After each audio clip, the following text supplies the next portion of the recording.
This week on The Color Between the Lines, and I felt a bump in my lower left quadrant of my back. And I'm like, ouch. we talk about shingles, what it was like for one Black woman, and what doctors say about your risk of contracting it.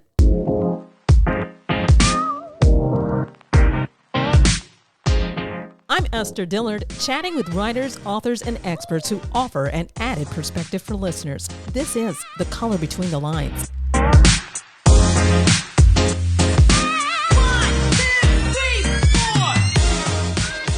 In this edition of The Color Between the Lines, we're not talking to an author, but a woman who likely could write a book about her journey with a disease that doctors say doesn't discriminate.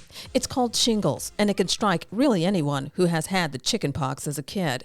That's because once you have it, doctors say the disease lies dormant in your spine. Cassandra told me on the BIN, although she knew the name shingles, she didn't know what she was dealing with when a bump suddenly showed up on her back in 2020. And I felt a bump in my lower left quadrant of my back. And I'm like, ouch, and I assumed it was a spider bite. Didn't see a spider, had never been bitten by a spider, but couldn't think of any other reason why something would be back there hurting like that. The next day, this pain was just continuing to escalate. And at some point in the day, I'm like, okay, I think I'm going to need some medical attention. But I remind you, this was the weekend before Labor Day, on a Sunday. So I went through the rigmarole with my insurance and got a chance to get in touch with a doctor via teleconference. So it was a virtual decision that day. The doctor asked me two questions. Well, he asked one question and then it led me to where we are today. He says, after I explained to him what I thought was going on, he says, well, did you have the chicken pox as a child? I'm like, I absolutely did. Me and everybody in my household. He says, well, it seems to me, or it sounds to me, that what you probably have or may have is the shingles. It caught me off guard. I'm like, shingles? Me? I'm like, well, okay, at that point now, I was 60 years old.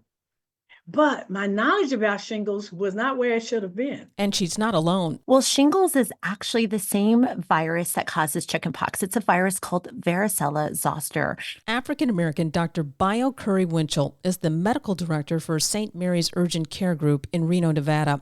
She's also the director of the Beyond Clinical Walls podcast. Adults over the age of 50 are likely to already have it dormant in their body. And so at any point in time, there can be a reactivation.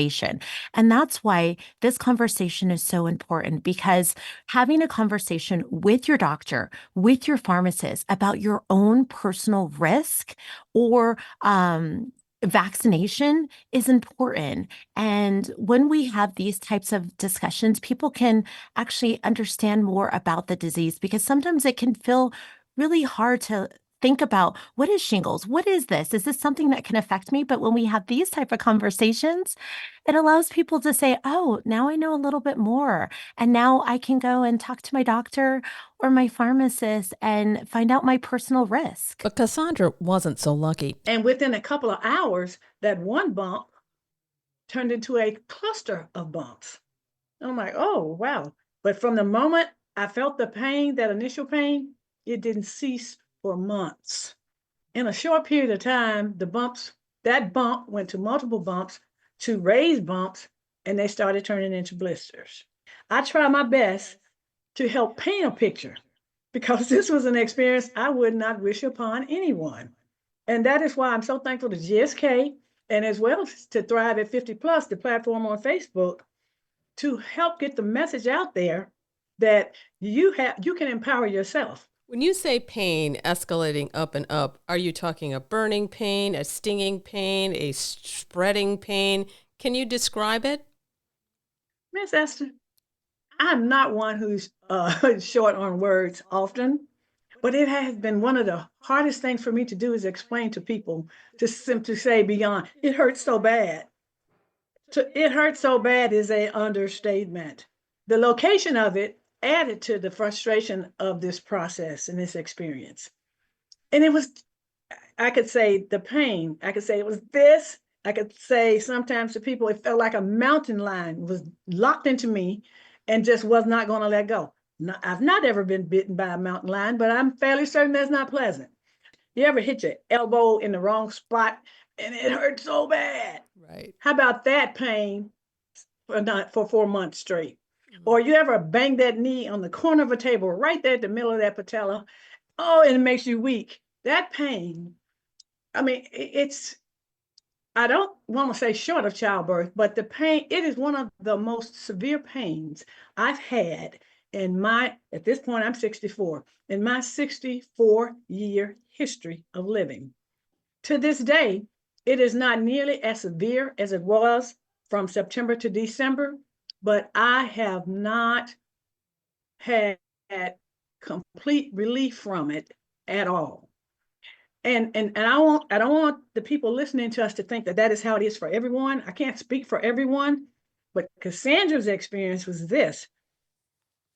Had no knowledge that it was going to be like this, but my experience put me in a category of what they call PHN. It's called post-herpetic neuralgia, or PHN, and it's affecting the nerves. And so that the nerve distribution in your body isn't just where that rash is. A lot of people aren't aware that it actually is expanding throughout your body. So I'll give an example. You've got your spine, and then you've got nerves that are going through. So if you have a rash in one area, but those nerves are going through the body, that pain can go all along that entire nerve.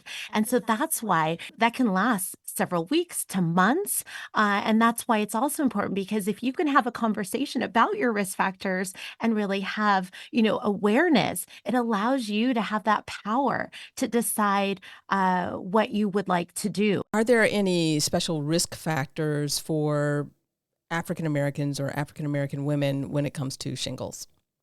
I love this question. So this is my so there's a myth that Black individuals are not at the same risk for shingles, and that isn't true. One thing that I think is really helpful to kind of highlight: over 99% of individuals are likely to have been exposed or have shingles already in their body. But let's go a little bit further. When we look at race or Black individuals, that's the color of our skin. That is not our genetics. So the color of my skin does not make me less likely to develop a disease. And the problem is, with that narrative, there is this thought that, oh, I have this rash, it can't be shingles because I've been told because I'm Black that I'm less likely to get it. And then let's couple that with being a woman and being a Black woman. There are so many different layers that we carry just naturally, where we are supposed to be resilient. We're supposed to have all of these things that we may not go in and see the doctor. So that's why this conversation is important, to really uncouple and allow people to know that the color of your skin does not reduce your risk of developing shingles. And even though Cassandra says she first contracted shingles in 2020, 5 years later, she still feels remnants of its wrath. So to this day, my back has permanent scarring where my shingles was. And I'm reaching back as I speak to you, and I can literally touch that area. Now, it's not causing me pain right now, but it's ever present. The National Institutes of Health says shingles, also known as herpes zoster, affects about 1 million people each year. Their website says the most effective way to prevent shingles is to get vaccinated, but it's best to talk to your doctor to find the best path. Both Cassandra and Dr. Bayo recommend don't wait until it's too late. Shingles is more than a rash. And so if you have something that you're not sure about and it's there and it's never been there before, have a conversation. Be seen. Go and talk to your doctor or your pharmacist.